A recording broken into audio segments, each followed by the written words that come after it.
Report दिखाता हूं।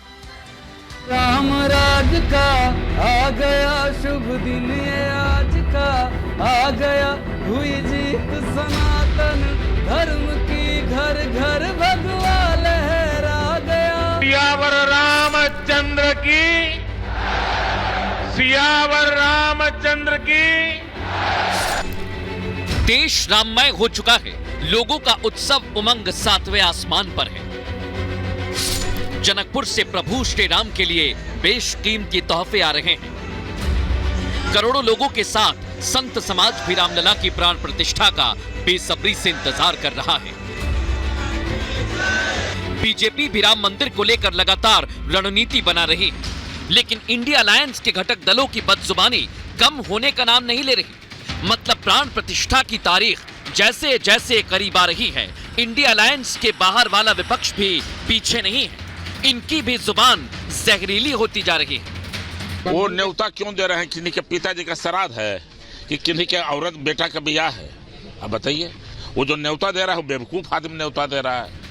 India alliance के नेता पिछले कई दिनों से प्रभु राम का अपमान कर रहे हैं, सनातन का अपमान करते आ रहे हैं, सनातन के ग्रंथ पर सवाल उठा रहे हैं। ऐसा लग रहा है कि इंडिया अलायंस ने सियासत को छोड़कर करोड़ों हिंदुओं की आस्था को ठेस पहुंचाने का ठेका ले लिया।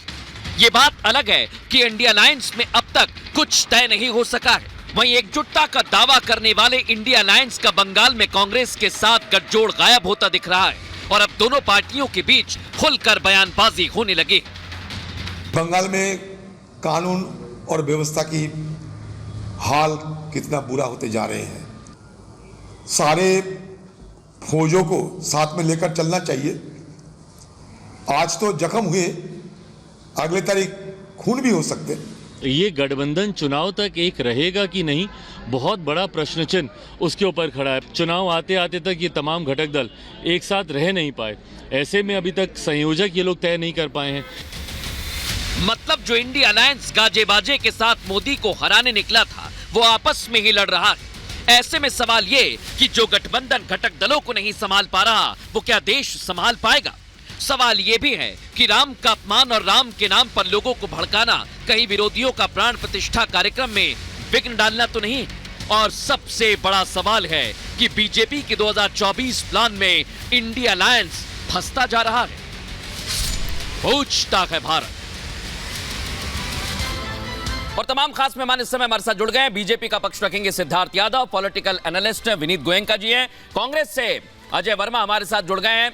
और कांग्रेस ने जो गठबंधन बनाया दर्शकों, Indian national development inclusive alliance, प्रमुख पार्टी है समाजवादी पार्टी, उनके नेता राजकुमार भाटी हमारे साथ जुड़ गए हैं। जेडीयू से जेएम शाहीन साहब हैं और तौसीफ अहमद भी हमारे साथ जुड़ गए हैं।